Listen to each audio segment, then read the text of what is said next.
안녕하세요. 오늘은 어린 왕자로 우리에게 잘 알려진 생테쥐베리의 자전적 소설 인간의 대지 일부를 낭독해 보았습니다. 이 책으로 작가는 두 번째 레지옹 도네르 훈장을 받았고 아카데미 프랑세즈의 소설 분야 그랑프리를 수상했습니다. 미국에서는 바람과 모래와 별들이라는 제목으로 번역 출간되었습니다. 예전에 니체의 철학과 연결해서 철학 독서로 추천을 받아 읽었었는데 철학적 내용도 좋지만 이 책에서 묘사하는 사막과 비행 중 바라본 풍경들은 몽환적이고 매우 신비롭습니다. 여러 출판사에서 출판되었었는데 저도 두 출판사 책을 비교해 보면서 읽었는데요. 역자에 따라 소설의 느낌이 달라서 하나는 좀 더 시적이고 하나는 좀 더 딱딱하고 개념적이었어요. 문자를 떠나서 이 책에서도 생텍쥐페리의 인간애가 크게 와닿았습니다. 아낌없이 사람에 대한 사랑을 표현하는 그의 문장이 인상적입니다. 책 내용 중 저에게 와닿았던 몇 구절을 읽어보겠습니다. 인간이 된다는 것은 명확히 말하자면 책임감을 갖는 것이다. 자신과 상관없어 보이는 세계의 비참함 앞에서 부끄러움을 아는 것이다. 동료들이 이룬 승리를 자랑스러워하는 것이다. 자신의 돌을 하나 놓음으로써 세계를 건축하는 데 공헌함을 느끼는 것이다. 더할 것이 없을 때가 아니라 뺄 것이 없을 때 완벽함에 이르는 것이다. 우리는 자신의 역할을 자각할 때, 아무리 하찮은 역할이라도 깨달을 때 비로소 행복해진다.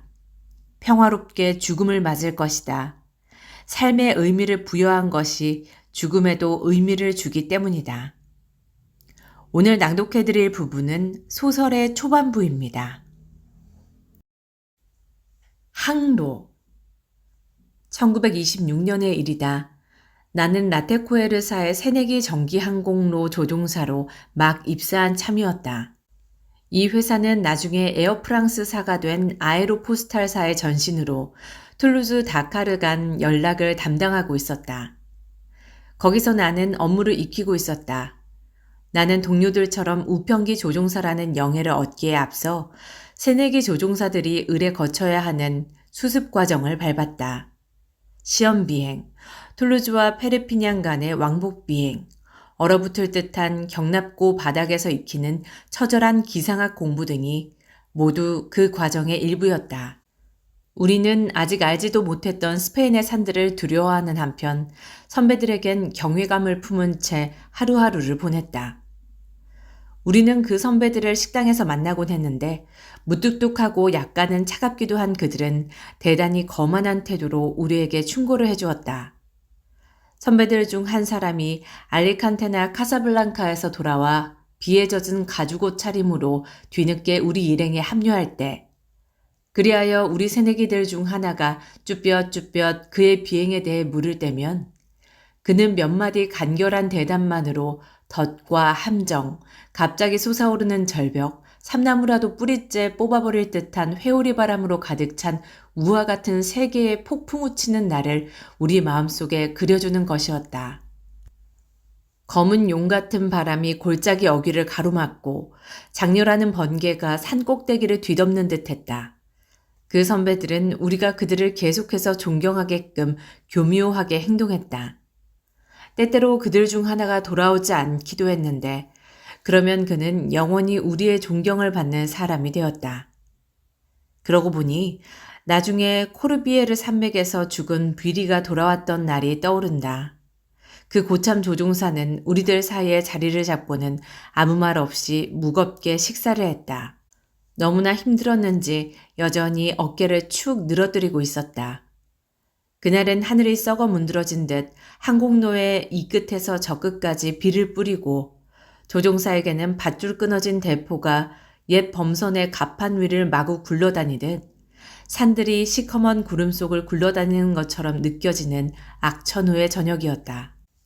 나는 뷔리를 바라보며 침을 꿀꺽 삼키고는 마침내 용기를 내어 비행이 힘들었느냐고 물어보았다.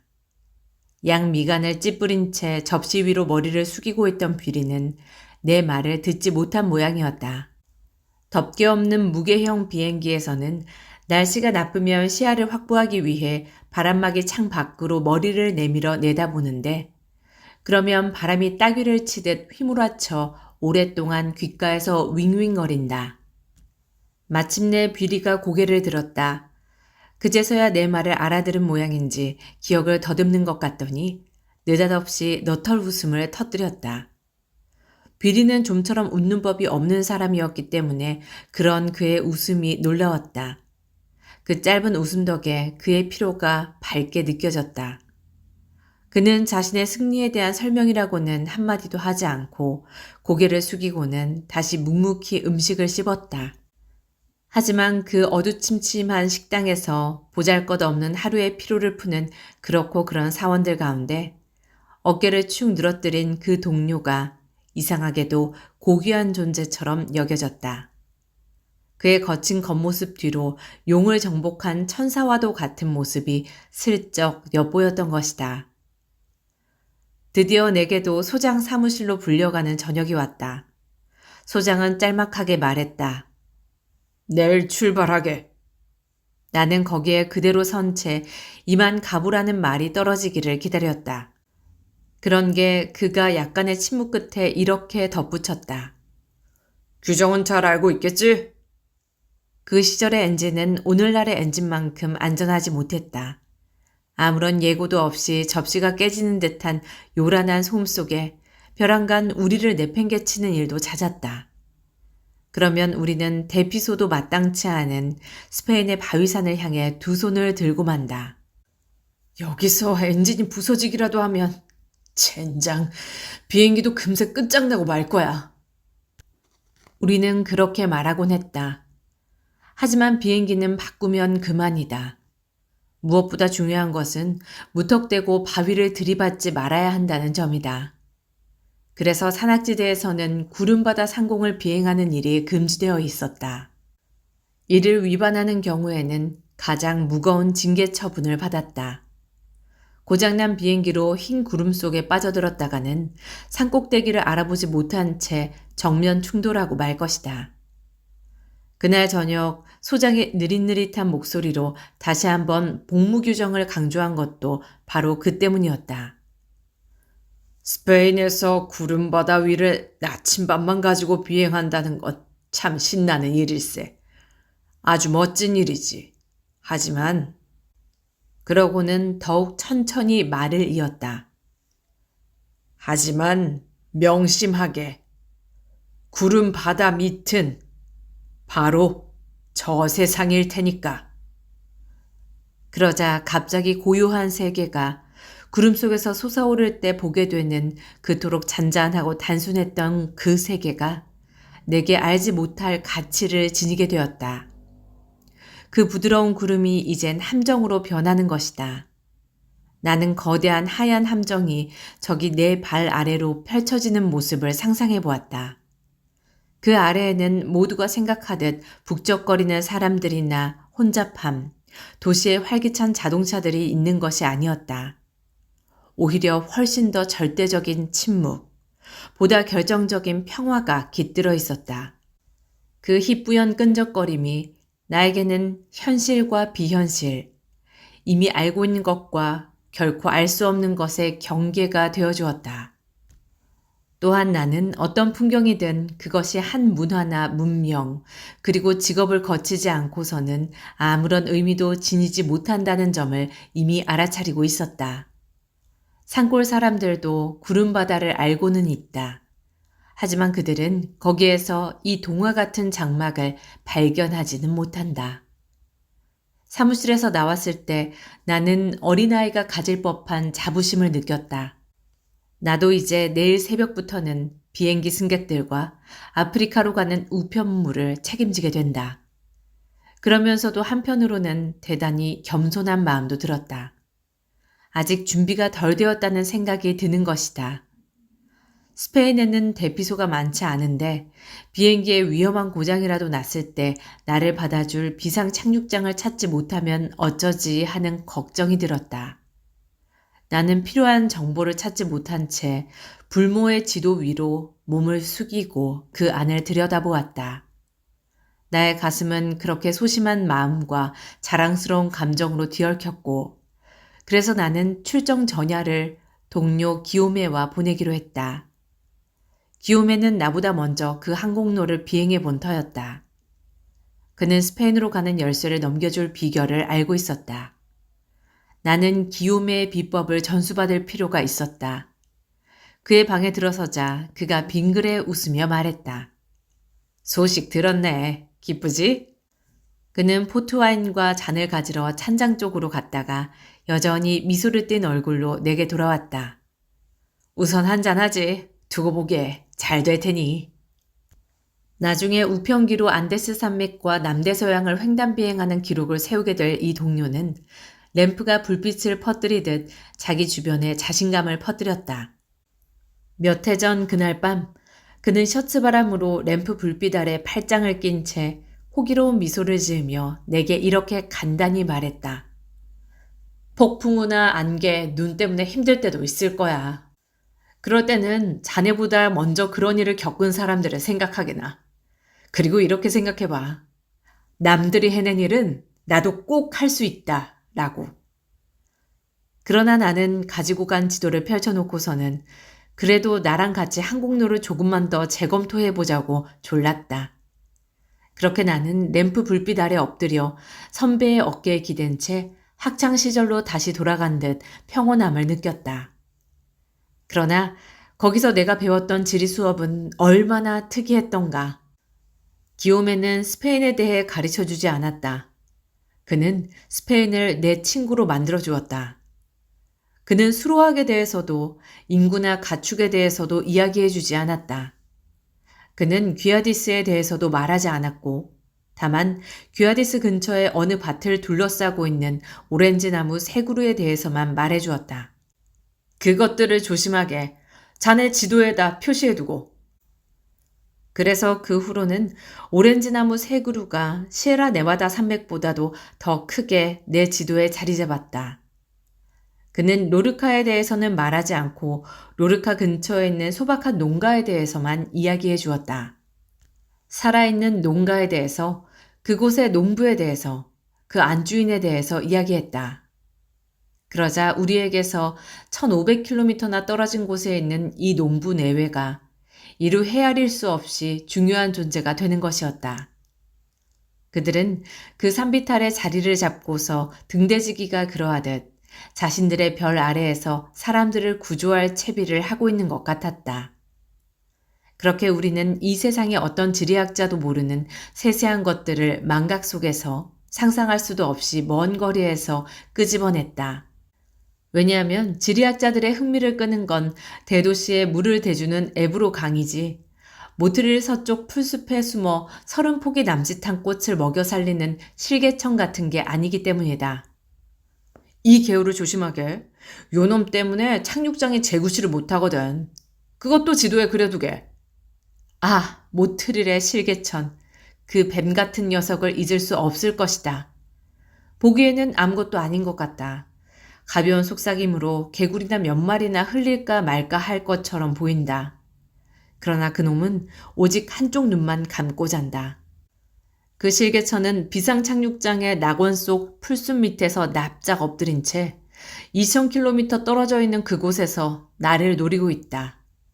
기회만 잡으면 단번에 나를 불꽃으로 휩싸버릴 것이다. 또한 나는 다리에 힘을 꽉 준 채 기다리고 있었다. 저 산비탈에서 진을 치고 당장이라도 공격할 태세를 갖추고 있는 30마리 양의 전투 부대를. 그 풀밭에 아무것도 없는 것처럼 보일 거야. 하지만 그 30마리 양들이 어느샌가 자네 바퀴 밑으로 우르르 굴러든단 말이야. 그런 믿기 어려운 위협에 나는 그저 경탄의 미소를 지어 보였다. 그리하여 내 지도 안의 스페인은 램프 불빛 아래서 차츰차츰 동화의 나라가 되었다. 나는 대피소와 함정을 십자로 표시했다. 그 농부와 30마리 양, 실개천도 표시해 두었다. 지리학자들이 등한시했던 그 양치기 아가씨를 정확히 제자리에 표시했다. 기요메와 헤어지자 나는 얼음장 같은 겨울밤을 걷고 싶었다. 외투깃을 여민 채 무지한 행인들 틈바구니에서 내 젊은 정열은 산책을 했다. 나는 마음속에 비밀을 간직한 채 낯선 사람들을 스쳐 지나가는 일이 자랑스러웠다. 이 야만인들은 나를 알지 못한다. 하지만 해뜰 무렵 우편 행랑이 비행기에 실릴 때가 되면 저들은 자신들의 근심과 열정을 다름 아닌 나에게 맡길 것이다. 바로 내 손안에 저들의 희망도 맡겨질 테지. 그렇게 나는 외투 속에 몸을 파묻고 그들 틈에서 목자 같은 발걸음을 옮겼다. 그런데도 그들은 그런 나의 배려를 전혀 알지 못했다. 그들은 또한 내가 밤으로부터 받은 메시지도 전혀 받지 못했다. 왜냐하면 그 순간 어디에선가 채비를 하고 있었을지 모를, 그리하여 내 처녀 비행을 어렵게 할지도 모를 눈보라가 직접적으로 영향을 주는 것은 나의 육체뿐이었으니까. 별들이 하나하나 빛을 잃어가고 있었다. 그러나 그 산책자들이 그런 사정을 어찌 알랴. 별들의 비밀은 나 혼자만 알고 있었으니 마치 전투에 앞서 내게만 적들의 위치를 알려주는 느낌이었다. 그런데 나는 그토록 막중한 책임을 부과하는 암호를 크리스마스 선물들이 번쩍이는 환한 쇼윈도 옆에서 받았다. 캄캄한 어둠 속에서 이 땅의 모든 보화가 그 쇼윈도에 진열되어 있는 듯했다. 그래서 나는 단념이라는 자랑스러운 도취감을 맛보았다. 나는 위협받는 병사였다. 그러니 야훼를 위해 마련된 반짝이는 크리스털 그릇이며 램프갓, 책들이 내게 무슨 소용이었겠는가. 이미 나는 안개 덮인 하늘에 잠겨 있었다. 이미 나는 전기항공로 조종사로서 비행하는 밤의 쓰디쓴 과육을 베어 물었다. 누군가 나를 깨워준 것은 새벽 3시였다. 나는 덧문을 활짝 열어젖히고 도시에 비가 내리는 모습을 바라보며 엄숙하게 옷을 입었다. 30분 뒤 나는 빗물로 번들거리는 보도에서 작은 여행용 가방을 깔고 그 위에 앉아 나를 태우고 갈 버스를 기다렸다. 나보다 앞서간 많은 동료들도 처녀비행하던 날에 약간 긴장된 마음으로 그와 같은 기다림을 맛보았을 것이다. 마침내 길모퉁이에서 구식 자동차가 덜컹덜컹 고철 덩어리처럼 요란한 소리를 내며 나타났다. 나도 동료들처럼 잠이 덜 깬 세관 직원과 몇몇 사무원들 틈에 끼어 버스 의자에 비집고 앉을 권리를 누렸다. 그 버스는 곰팡내와 먼지 많은 관청 냄새, 사람의 한평생을 매몰시키는 낡은 사무실 냄새를 풍겼다. 버스는 500m 거리마다 정차해서 서기를 한 명 더, 세관 직원을 한 명 더, 감독관을 한 명 더 태웠다. 차 안에서 이미 꾸벅꾸벅 잠이 든 사람들은 새로 탄 사람의 인사말에 분명치 않게 웅얼웅얼 대답했고, 새로 탄 사람도 가까스로 자리를 비집고 앉자마자 꾸벅거리며 잠이 들었다. 그것은 툴루즈시의 울퉁불퉁한 포장도로 위를 굴러가는 일종의 서글픈 짐짝들이었다. 전기항공로의 조종사도 이렇게 관리들 틈에 끼어 있으면 그들과 별로 구분되지 않았다. 가로등이 줄을 지어 스쳐 지나가고 비행장이 가까워졌다.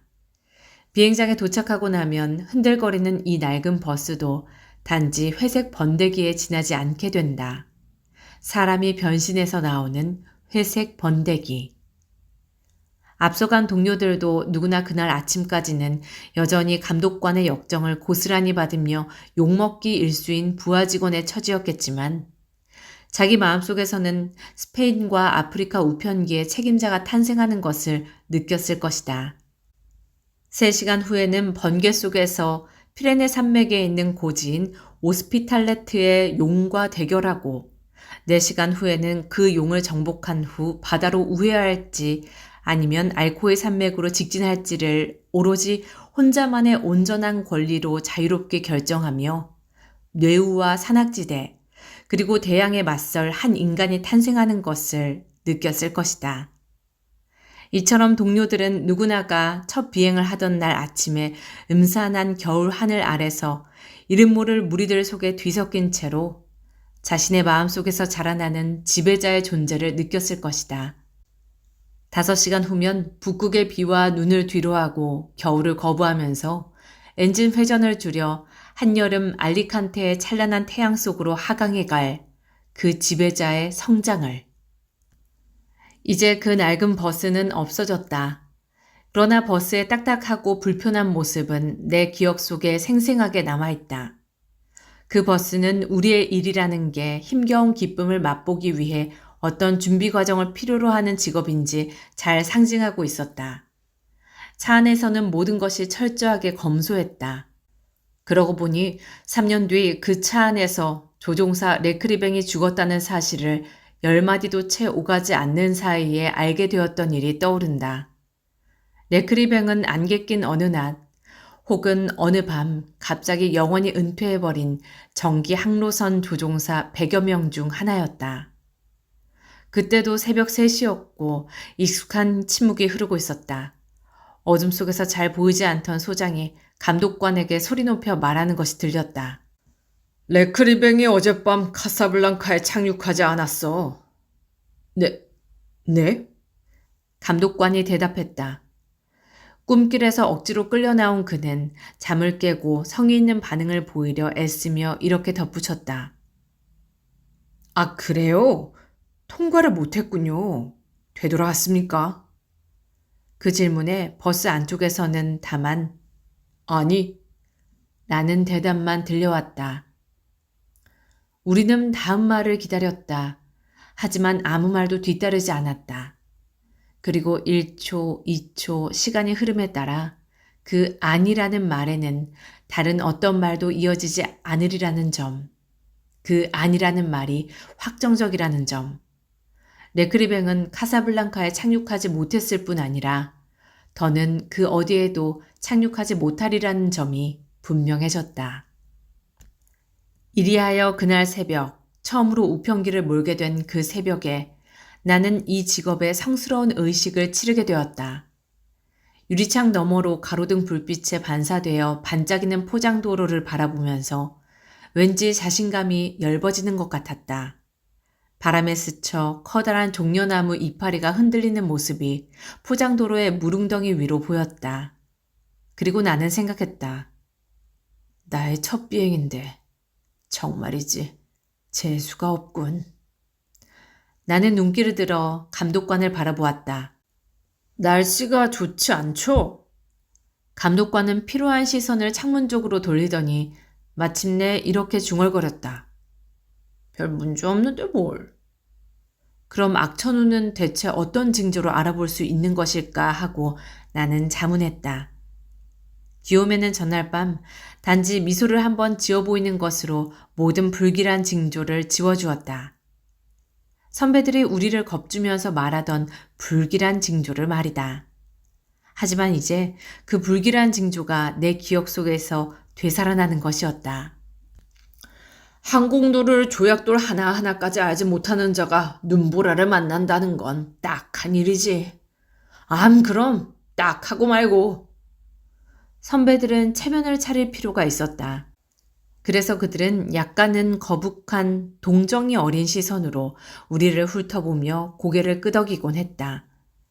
마치 우리가 간직하고 있는 티 없는 순진함이 딱하기라도 하다는 듯이 말이다. 그런데 실제로 그 버스는 우리 중 얼마나 많은 이들에게 마지막 피난처 역할을 해왔던 것일까? 60명, 80명? 비 내리는 아침, 바로 그 과묵한 운전수에게 이끌린 채로 말이다. 나는 주위를 둘러보았다. 어둠 속에서 반짝이는 점들이 군데군데 빛났다. 담뱃불이 깊은 명상에 잠긴 이들의 구두점을 찍은 것처럼 보였다. 나이 든 월급쟁이들의 하찮은 명상의 말이다. 우리들 중 얼마나 많은 이들에게 이 동승들이 마지막 호상객 노릇을 해온 것일까? 나는 또 그들이 낮은 목소리로 주고받는 속내 이야기를 귓결에 들었다. 병이나 돈, 집안 걱정거리에 관한 이야기였다. 그런 속내 이야기는 그들이 갇혀있는 우중충한 감옥의 벽을 보여주었다. 그러다 갑자기 운명의 얼굴이 내 앞에 나타났다.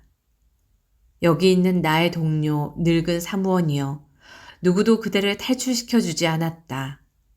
그대는 이에 대해 일말의 책임도 없다. 그대는 저 흰개미들이 그렇게 하듯 광명으로 빠져나갈 모든 틈새를 시멘트로 애써 틀어막고 평화를 일구었다. 그대는 소시민적인 안전 속에서, 틀에 박힌 일과 속에서, 시골 생활의 숨막히는 관례 속에서 공처럼 굴러다니며 바람과 조수와 별을 막기 위해 그 보잘것없는 성벽을 쌓아 올렸다. 그대는 거창한 문제로는 조금도 고민하고 싶어 하지 않았다. 그대는 그대의 크고 작은 인간사를 머릿속에서 지워버리려 고군분투했다. 그대는 결코 떠돌이별의 주민이 아니다. 그대는 대답 없는 질문은 결코 던지지도 않는다. 그렇다 그대는 툴루즈의 소시민이다. 아직 기회가 있었을 때조차 그 누구도 그대의 어깨를 붙들어주지 않았다. 이제 그대를 빚어준 진흙은 말라 굳어버렸다. 이제는 그 어떤 것도 그대의 마음속에 깃들었을지 모를 잠든 음악가나 시인 혹은 천문학자를 깨울 수 없을 것이다. 나는 이제 더는 폭풍우에 대해 불평하지 않는다. 이 마법 같은 직업이 내게 하나의 세계를 열어 보여주니까. 그 세계에서 2시간 후면 나는 검은 용과 맞설 것이고 푸른 번개갈기를 왕관처럼 쓴 산봉우리와 대결할 것이다. 밤이 오면 나는 폭풍우에서 해방되어 별들 속에서 나의 길을 찾아갈 것이다. 우리 직업에 입문하는 세례는 이런 식으로 이루어졌다. 우리는 여행을 시작했다. 이 여행에서는 대부분 아무런 사건 사고도 일어나지 않았다. 우리는 평온하게 마치 잠수부처럼 우리의 활동 무대 깊숙한 곳으로 내려갔다. 오늘날 그곳은 탐사가 잘 되어 있다. 그래서 조종사, 기계공, 무전사는 이제 더는 모험을 감행하지 않고 실험실에만 틀어박혀 지낸다. 그들은 갖가지 계기바늘의 움직임에 반응할 뿐 전개되는 풍경에는 감흥하지 않는다. 밖에는 산들이 어둠에 잠겨 있다. 하지만 그것은 이미 산이 아니다. 보이지 않는 힘일 뿐이다. 그 힘이 다가오는 것을 계산해야 한다. 무전사는 램프 불빛 아래에서 꼼꼼하게 숫자를 기입하고 기계공은 지도에 점을 표시하며 조종사는 위치가 빗나간 산이나 왼쪽으로 피해 돌아가려던 산 꼭대기가 전쟁을 준비할 때처럼 고요하고 비밀스럽게 정면에 우뚝 나타날 때면 진로를 수정한다. 같은 시각 지상에서 밤을 새는 무전사들은 자신들의 노트에 동료로부터 전달받은 내용을 꼼꼼하게 기입한다. 0시 40분 230도 방향 기내 이상 무. 이것이 오늘날의 승무원들이 비행하는 방식이다. 그들은 움직임 가운데 있으면서도 그것을 조금도 체감하지 못한다. 그들은 모든 목표물에서도 아주 멀리 떨어져 있다. 마치 대양 한복판에서 밤을 맞이하듯이. 하지만 덜덜거리는 엔진의 진동으로 환한 조종실을 가득 채워 기내의 본질을 바꾸어 놓는다. 시간이 흐른다. 그러면 저 계기반 속에서, 무전 전구 속에서, 바늘 속에서 눈에 보이지 않는 연금술이 이루어진다. 1초 1초마다 저 은밀한 몸짓, 숨죽인 단어들, 주의를 집중하는 태도가 기적을 준비한다. 그리하여 때가 오면 조종사는 망설임 없이 유리창에 제 이마를 갖다 댈 수 있게 된다. 무에서 금이 생겨나는 것이다. 이 금이 비행장 불빛 속에서 환하게 빛난다. 그러나 우리는 모두 알고 있다. 비행장에 도착하기 2시간 전 특정한 각도에서 비치는 불빛을 보고서 불현듯 우리가 멀리 떨어져 있구나 실감하게 되는 그런 비행을.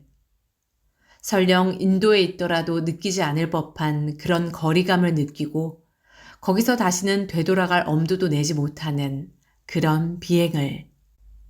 메르모스가 처음으로 수상기를 몰고 남대서양을 넘어가 해질 무렵 포토누아르 지역에 다다랐을 때가 바로 그러했다. 그의 전방에 토네이도의 꼬리가 마치 벽을 쌓아 올리듯 시시각각 모여드는 모습이 보였다. 이어서 이런 서막에 밤의 장막이 드리워졌고 이내 그것들을 감추어 버렸다. 그리고 1시간 후 구름 아래로 미끄러지듯 빠져들자 그는 환상적인 왕국에 들어서게 되었다. 그곳엔 바다의 물기둥이 겹겹이 솟아올라 있었다. 얼핏 보면 신전의 검은 기둥처럼 움직이지 않는 것 같았다. 그것들은 한껏 부풀어 올라 폭풍 우에 어둡고 낮은 천장을 떠받치고 있었다. 그런데도 그 틈새로 빛의 자락이 드리워졌다. 보름달이 기둥 사이로 바다의 차가운 포석을 비추었다. 메르모즈는 아무도 없는 그 폐허 위를 가로질러 한 빗살에서 다른 빗살로 비스듬히 날고 솟아오르는 바다에서 포효하는 듯한 거대한 물기둥을 이리저리 피해 돌며 제 길을 가고 있었다. 그는 틈새로 비치는 달빛을 따라 신전의 출구를 향해 4시간을 비행했다.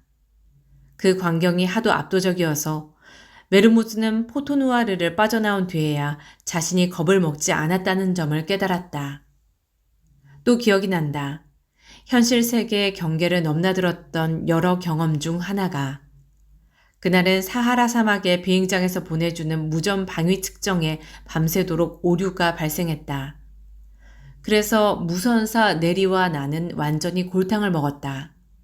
자욱한 안개 사이로 물이 빛나는 모습이 보이자 나는 황급히 해안 쪽으로 방향을 돌렸다. 도대체 얼마나 많은 시간을 남바다 쪽으로 깊숙이 비행에 들어갔는지 알 수가 없었다. 우리는 해안에 다다를 수 있을지조차 확신할 수 없었다. 여차하면 가솔린도 동이 날지 몰랐으니 말이다. 설사 해안에 닿는다 하더라도 비행장을 다시 찾아야 했을 것이다. 하물며 그때는 다리질 시간이었다. 각도 정보가 없어서 이미 귀머거리 상태였던 우리는 차츰차츰 눈마저 멀어갔다. 마침내 달빛은 타다 남은 희미한 불씨처럼 눈벌판 같은 안개 속으로 사그라져 버렸다. 우리 머리 위 하늘도 구름으로 뒤덮여갔다. 그때부터 우리는 그 구름과 안개 사이에서 일체의 빛도 물질도 없는 세계 속을 비행했다. 우리에게 응답해 주었던 비행장들은 우리에 대한 정보를 더는 주지 못했다. 위치 측정 보고 없음. 위치 측정 보고 없음. 왜냐하면 우리 목소리가 그들에게는 사방에서 들려왔기에 실상 아무 데서도 들려오지 않는 것과 마찬가지였기 때문이다. 그러다 벼랑간 우리가 이미 절망에 빠져 있을 때 전방 좌측 수평선 위에 반짝이는 점 하나가 나타났다. 나는 격렬한 기쁨을 느꼈다. 내리가 내 쪽으로 몸을 기울였고 나는 그가 노래하는 것을 들었다. 그것은 비행장일 수밖에 없었다. 비행장의 신호등일 수밖에 없었다. 왜냐하면 사하라 사막은 밤이면 완전히 빛이 꺼져 거대한 죽음의 영토가 되기 때문이다. 그런데 그 불빛은 잠시 반짝이더니 금세 꺼져버렸다. 우리는 사라질 무렵에 보이는 별 하나를 향해 기술을 돌렸던 것이다. 안개층과 구름 사이의 지평선에서 고작 몇 분간 반짝이다 이내 사라지고 마는 그런 별을 향해. 그때 우리는 또 다른 불빛이 여러 반짝이는 것을 보았다. 그래서 우리는 막연한 희망을 안고 그 불빛들 하나하나를 향해 차례차례 기술을 돌렸다. 그 불빛이 오래 지속되면 우리는 생사를 건 모험을 감행했다. 불빛이 보임, 신호등을 3번 전멸하라. 내리는 시스네로스 비행장에 지시했다. 그것이 만약 시스네로스 비행장이었다면 신호등을 3번 켰다 껐다 했겠지만 우리가 지켜보던 그 가혹한 불빛은 깜빡이지 않았다. 불멸하는 그것은 별이었다. 가솔린이 점점 바닥을 드러내고 있는데도 우리는 번번이 금빛 미끼를 덥석덥석 물었다. 그때마다 그것은 진짜 신호등 불빛이었고 비행장이었고 생명이었다. 하지만 그러고 나서는 또 별을 바꿔야 했다. 그때부터 우리는 우리가 별들 사이의 공간에서 길을 잃었다는 사실을 절감했다. 다가갈 수 없는 100개의 별들 사이에서 단 하나뿐인 진정한 별을, 우리의 별을, 우리에게 익숙한 풍경과 우리의 정다운 집과 우리의 애정을 간직하고 있는 그 별을 찾다가 길을 잃었다는 사실을 말이다. 유일하게 그런 것들을 간직하고 있는 별. 어쩌면 당신에게는 유치하게 여겨질지도 모르지만 그때 내 앞에 나타났던 이미지를 당신에게 말해보려 한다. 위태로운 상황에서도 인간적인 욕구란 것이 남아있기 마련인지 나는 목이 마르고 배가 고팠다. 만약 시스네로스 비행장을 찾는다면 우리는 일단 가솔린을 가득 채운 후 비행을 계속할 것이다. 그리하여 서늘한 새벽녘에 카사블랑카에 착륙할 것이다. 그러면 일은 다 끝난다. 내리와 나는 시내로 갈 것이다. 새벽녘 그곳엔 일찌감치 문을 여는 작은 술집들이 있다. 내리와 나는 안도감에 젖어 식탁에 자리를 잡을 것이다. 그리고 뜨거운 크루아상과 카페오레를 앞에 두고 지난밤 일을 웃으며 이야기하겠지. 내리와 나는 생명이라는 아침 선물을 받게 될 것이다. 나이든 시골 안악은 그림이나 소박한 메달 혹은 묵주를 통해서만 신을 만난다. 이처럼 누군가 우리에게 자신을 이해시키고 싶다면 쉬운 말로 이야기해야 한다. 이처럼 나에게 있어 삶의 기쁨이란 그 향기롭고 뜨거운 음료의 첫 한 모금 속에서 우유와 커피 그리고 미리 뒤범벅된 혼합물 속에 압축되어 있다. 그것을 통해 우리는 평온한 목장, 이국적인 농장, 수확물 등과 일체감을 느끼고 그리하여 온 대지와 하나가 되는 것이다. 그 많은 별들 가운데 우리 손이 미치는 범위에 존재하고 새벽 식사로 맛있는 냄새가 나는 밥 한 그릇을 차려주는 별은 오직 하나, 지구뿐이다. 하지만 뛰어넘을 수 없는 거리가 우리가 탄 비행기와 사람들이 살고 있는 땅 사이에 겹겹이 쌓여 있었다. 세상의 모든 금은 보화가 별자리들 사이에서 방황하는 먼지 알갱이 한 알에 깃들어 있었다. 그래서 천문학자 네리는 그 먼지 알갱이 하나를 찾기 위해 별들에게 계속 애원을 하는 것이다. 갑자기 그의 주먹이 내 어깨를 쿡 찔렀다. 나는 그 주먹이 내미는 종이 쪽지를 읽었다. 모든 것이 다 잘 됐어. 대단한 통보를 받았거든. 그래서 나는 두근거리는 가슴으로 우리를 구해줄 대여섯 마디 말을 그가 마저 써주기를 기다렸다. 마침내 천상의 선물이 도착한 것이다. 그것은 어젯밤 우리가 떠나온 카사블랑카에서 온 것이었다. 그 메시지는 전송이 지연되어 2000km 떨어진 곳에서 구름과 안개 사이 해상에서 길을 잃은 우리에게 그야말로 느닷없이 도착했다. 그 메시지는 카사블랑카 공항에 있는 당국의 항공 담당자로부터 온 것이었다. 나는 읽었다. 생테취페리 씨, 당신은 카사블랑카를 출발할 때 지나치게 경납고 가까이로 선회했기 때문에 파리 당국에 징계 처분을 요청하지 않을 수 없습니다. 내가 경납고 근처를 지나치게 가깝게 선회한 것은 사실이었다. 그러나 그 사람이 고를 부리며 일한다는 점 역시 사실이다. 비행장 사무실에서 이런 비난을 들었다면 겸허하게 받아들였을 것이다. 하지만 그 전보는 만나서는 안 되는 곳으로 우리를 찾아왔다. 그것은 지나치게 듬성듬성한 별들, 두터운 안개층, 바다의 위협적인 기운 속에서 폭발하듯 터졌다. 우리는 우리 자신의 운명을, 우편물과 우리 비행기의 운명을 손에 콱 움켜쥐고 살기 위해 조종을 하느라 갖은 고생을 하고 있는데 이 작자는 그런 우리에게 자신의 하찮은 분노를 터뜨리고 있는 것이다. 하지만 우리는 네리와 나는 화가 나기는커녕 뜬금없게도 크나큰 기쁨을 느꼈다. 여기서는 우리가 주인이다. 그 담당 관료 덕분에 우리는 그 점을 깨달을 수 있었던 것이다.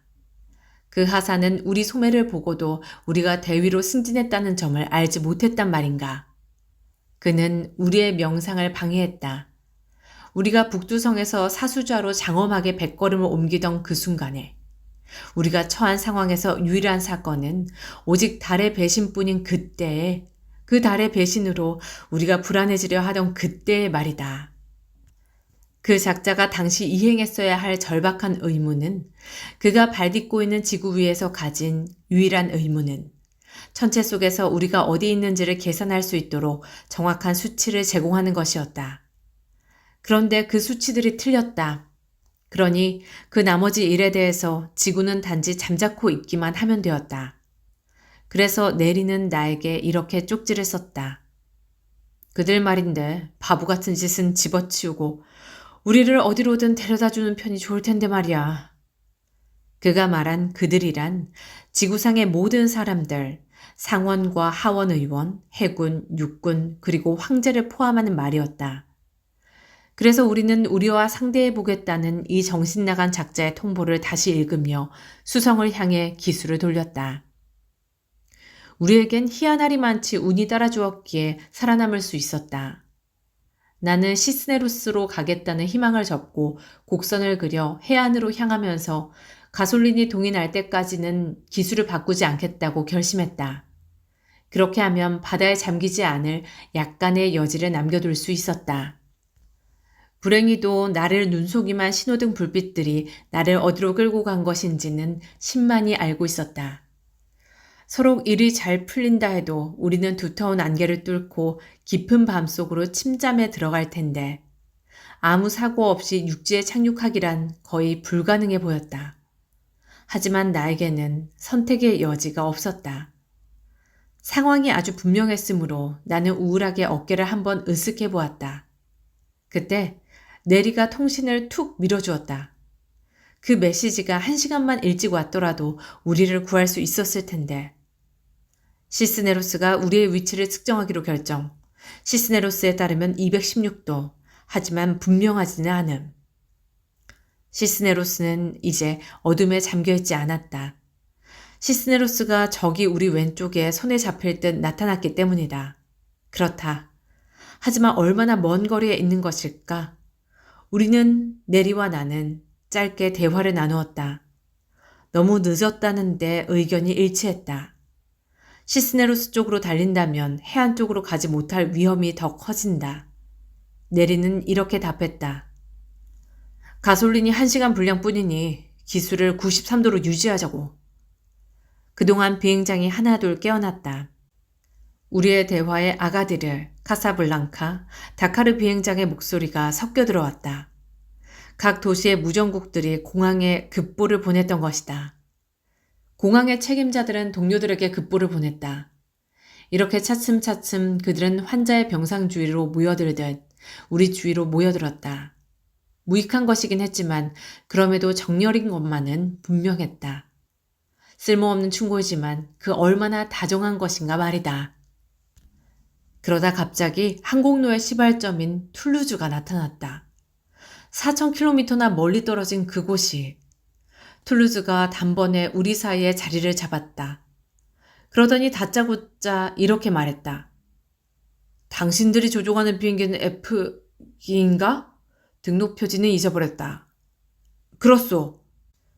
그렇다면 아직 2시간 분량의 가솔린을 쓸 수 있다. 그 비행기의 연료 탱크는 표준형이 아니다. 시스네로스 쪽으로 기수를 돌리라. 이런 식으로 직업상의 급선무가 세계를 바꾸고 풍요롭게 한다. 정기 항공로 조종사가 진부한 풍경에서 새로운 의미를 발견하도록 하기 위해 그날 밤과 같은 상황이 꼭 필요한 것은 아니다. 승객에겐 실증만 일으키는 단조로운 풍경도 승무원들에게는 다른 의미로 다가온다. 지평선을 막는 저 구름 더미도 승무원에게는 단순한 배경막이 아니다. 승무원들의 근육을 긴장시키고 갖가지 문제 또한 제기하니 말이다. 승무원은 벌써 저 구름 덩어리에 대해 생각하고 이를 가늠하고 있다. 그러면 진정한 언어가 그 구름 더미와 승무원 사이를 연결해준다. 저기 산봉우리가 보인다. 아직은 멀리 있다. 그 봉우리는 자신의 어떤 모습을 보여줄까? 환한 달빛 아래서라면 산봉우리는 편리한 지표가 될 것이다. 하지만 조종사가 그것을 보지 못한 채 비행을 한다면 혹은 편류를 바로잡는 데 애를 먹거나 자신의 위치에 의혹을 갖게 된다면 그 산봉우리는 폭발물로 변해 온 밤을 위험으로 가득 채우고 만다. 마치 물에 잠겨 바닷물이 흐르는 대로 떠다니던 기뢰 하나가 바다 전체를 망쳐놓는 것처럼. 이처럼 대양도 변한다. 단순한 여행객에게 태풍은 보이지 않는다. 아주 높은 곳에서 내려다보면 파도는 전혀 출렁이지 않고 물거품도 일지 않는 것처럼 보이니까. 다만 연맥과 얼룩 표시가 있는 커다랗고 하얀 종려나무 이파리 같은 것이 이를테면 서리가 낀 듯 펼쳐져 있을 뿐이다. 그러나 승무원들은 이런 곳에서는 착수 자체를 금해야 한다고 판단한다. 그들에게 그러한 종려나무 이파리는 독을 품은 커다란 꽃과 같은 것이다. 만약 비행이 평탄한 경우라 할지라도 전기 항로 중 어딘가를 항해하고 있는 조종사에게 보이는 건 단순한 풍광이 아니다. 땅과 하늘의 저 색채, 바다 위를 스치는 바람의 자취, 황혼의 황금빛 구름들은 승무원에게 경탄의 대상이 아닌 숙고의 대상이다. 자신의 땅을 휘돌아보는 농부가 1000가지 징조를 보고 봄이 오리라는 것을, 서리가 위협하리라는 것을, 비가 오리라는 것을 예상하듯이 직업 조종사도 눈의 징조, 안개의 징조, 무탈한 밤의 징조를 읽어낸다. 기계는 처음에는 조종사들을 자연의 거대한 문제에서 떼어놓는 것처럼 보이지만 결국에는 오히려 한층 더 엄격하게 순응하도록 만든다. 폭풍우 치는 하늘이 마련해준 광대한 법정 한복판에서 조종사는 자신의 우편기를 걸고 산과 바다, 그리고 뇌우라는 새 자연의 신을 상대로 고독한 결투를 벌이는 것이다. 오늘의 낭독은 여기까지입니다. 그러면 오늘도 편안한 시간이 되셨기를 바라며 행복하세요.